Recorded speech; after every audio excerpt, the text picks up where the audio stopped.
What's up, everybody? We're here at the Comic Fest, and I have a new friend of mine, Brian Kong. And the reason why I have to bring you this interview with Brian Kong is, first off, they are an amazing artist, but they have a lot of experience when it comes to artwork for all different types of mediums, whether it's comic books, trading cards.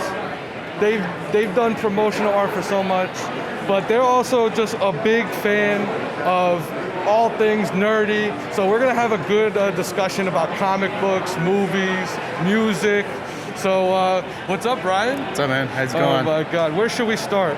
Once again, where can people find you? Because I've seen you on YouTube, Instagram, but really TikTok.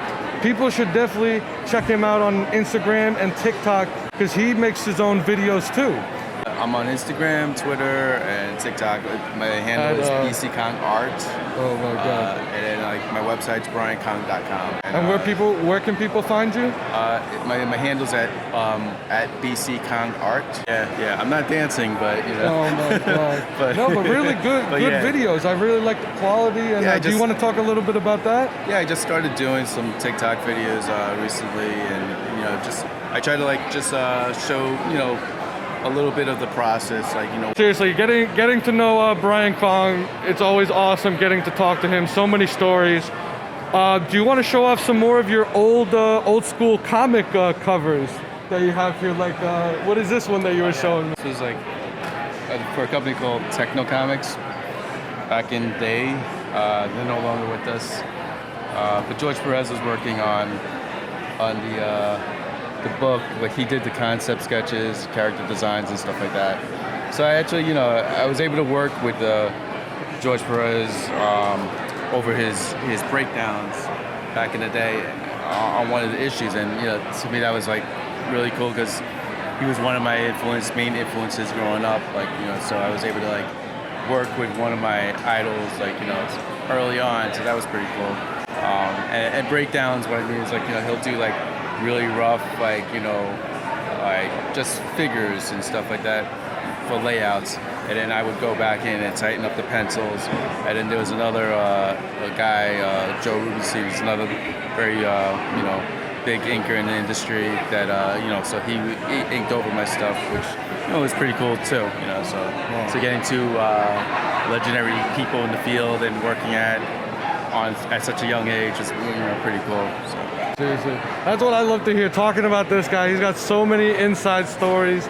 I thought it was so cool to meet somebody who has really had a hand in working on so many different things. Yeah, when I was looking you up, I saw a lot of series that I love that you've been a part of. What are some series that you've been a part of, doing promotional art or stuff like that, like whether it be toys or trading cards and stuff? A lot of different properties. One of the things that I really enjoyed most was I was able to hook up with doing some comic books for MLB and NBA and you have some of those here with you here. Yeah. Actually. Oh my God, definitely show those off.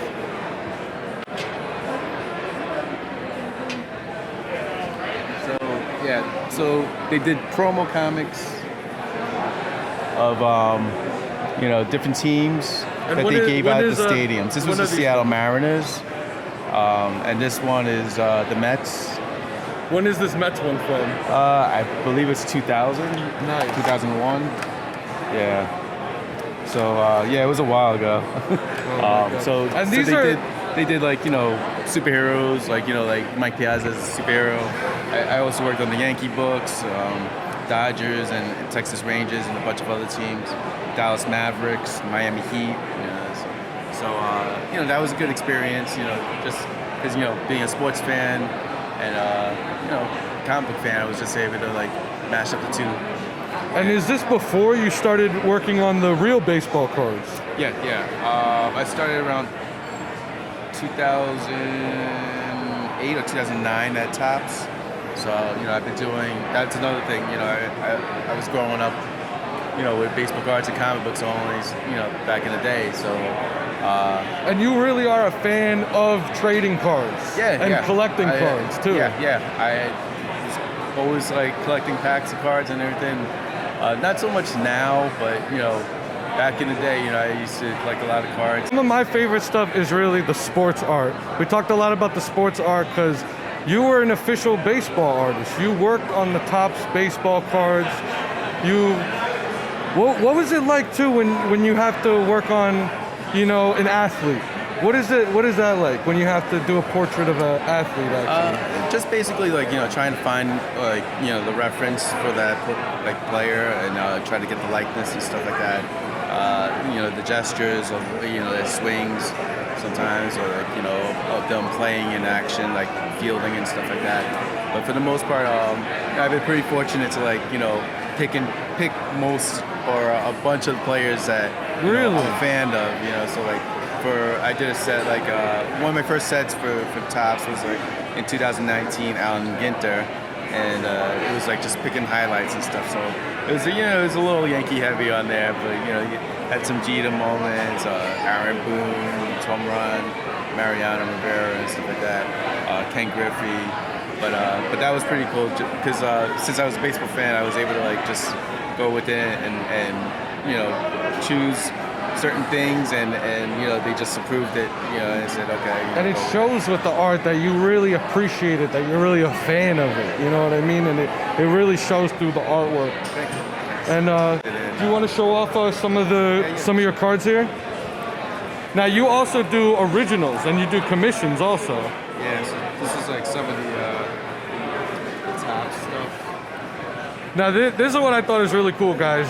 He has phenomenal art, guys. The realism, the level of detail in his artwork is what really caught my eye, and he has really done work for Topps and the MLB, and he's drawn these players. So it's really cool. And one more thing I'd like to add is your name is really on the cards. Yeah. Your name is really on the cards when you turn it over. Art by Brian Kong, really awesome. And seriously, if you see him at the conventions, you'll see his art in person. You'll see the original artwork. It's on another level. Another thing that I was surprised to hear about is that you've actually worked on properties like Star Wars. Do you want to talk a little bit about the behind the scenes of? Well, there's not too much behind the scenes. I mean, Lucasfilm is whenever there's a project, especially if it's a new project. For example, when first Force Awakens came out, it was just pretty much all right, we'll do the project, and whatever references out there publicly release. Even when we're working with them, they keep everything very hush hush. So we're just working with whatever's out there on whether it be screen captures of a trailer or stuff like that. But it's always fun because it's we're sort of we're in the same boat with everyone else, just waiting to see what's gonna come out, what's gonna happen with the movies. So, but at the same time, getting to work on the project, is big. It's pretty cool. I've actually gotten commissions from you because I knew that you had done some Star Wars art before, so you actually have something really cool here. You have some of the Star Wars trading card art that you've done, and you have the original art to go with it. Yeah. So this is for Galaxy. I forgot which series. Galaxy. Sorry, I don't have the glasses. Galaxy 5 back in 2010, and then so that was the card. Can't really see it too much, but this is the original art. So here's some of the original Star Wars art, and he has the published, finalized trading card to go with it. So tell us a little bit about the art process. Again, this is just the pencil and ink here. Yeah. So this is what I was talking about, pencils and inks, and then I colored it on the computer, and then then they shrank it down, and that's what the final card size is. When you do stuff bigger, when you shrink it down, it looks tighter. It's more you get more detail into it. So so that's pretty much the And, process. and by the way, guys, if you want to see the commission that he did for me, check out the video because it's awesome. He drew one of my favorite Star Wars characters for me. And you have a lot of other interests too, not just comic books. Do you want to show a little bit of your music art? Yeah, so tell us about this. So these are like some just rock star drawings that I did, and basically every year there's like a thing called Inktober, and most of the times I can't participate in it just because it's like during New York Comic Con, I'm just like so swamped with everything, like, you know, getting ready for the show and stuff. So last year, you know, what they do is like they usually list like characters, so it'll be like, you know, certain topics, or like a list of like superheroes, or a list of like creatures and stuff like that. So I just decided to do like instead of Inktober, I made it Rocktober, and I just did, you know, rock star each day of, you know, different, you know, rock stars that like I was influenced or like, and then just did that, and you know, I had a lot of fun with doing that stuff, you know, just to keep it interesting and inspirational for me. Yeah, so I was able to do one each day on that for the whole month of October. And what are your plans with this? Do you have any plans Yeah, you were telling me about? Yeah, I'm gonna make it probably into a sketchbook, and then I'll do like similar things. Like I'll do like probably like a blank cover, and I'll have like the title on it, and then do a commission, like do original art of, you know, one of the rock stars on there, and then there'll be the book inside also. But that's one of the options that I'm thinking of playing around with. But even the realism in, if you want to show us some of your other artwork here, from I like a lot of the artwork from Breaking Bad, and here you can find a lot of other artwork from a lot of other series. So yeah, talk a little bit about your art. How about your process when it comes to drawing the art and everything? What does your process nowadays consist of? You know, I mean, pretty much just like trying to come up with like a concept or an idea. Like, you know, I try to mix it up a little bit with like the old movie poster style, and try to make, or just try to make something interesting. Like if it's a show or a movie that I enjoy, you know, I try to just like really think about it and say like, well, what would I buy? Like, you know, what would I, you know, look at for as a fan, you know, of that show. And then, you know, I try to mix it up. I'll do some thumbnails, and then, you know, I'll mix it up on the computer, and I'll do some layouts in the computer and stuff like that. And then for the most part, I'll do the pencils and inks, and I'll just, you know, either color it on the computer, or I'll color it like, you know, like with markers and watercolors and paints and stuff like that. So yeah, so this is like some of the stuff. Like this is like Supernatural, the Warriors, and like, you know, like I said, I was a big fan of Warriors. And then this is also like a mashup of like the X-Men famous cover. And so I try to like mix up the genres and stuff like that, mash it up, try to do something different. Another legendary piece right here. You want to show the people? Stanley piece. Yeah, so you know, this was signed by Stanley. It was a blank sketch cover, and then I went and, you know, it was slabbed by CGC, and then like, you know, cracked open the slab, and then did a sketch on it, and got it re-slabbed by CBCS. So, you know. Another cover I love is this Darth Vader, Darth Maul cover from the Han Solo movie. Yeah, so yeah, Darth Vader. You know, I mean, they didn't have any Darth Maul covers, but I try to like work with what's available out there on the blank covers. I enjoyed this one too. It was like you know, working with watercolors and markers on that one, and I like the tones and the effects I got in there. So. And you know, I was doing stuff with comic books, different companies, Techno Comics, Malibu, Acclaim, and then I sort of like, you know, there was a big bubble burst in the industry, so like everything started going downhill, like, you know, like because they were just making millions and millions of copies of books and then oversaturating the market. And then it had an effect on everybody. So, I went into doing storyboard work for a while.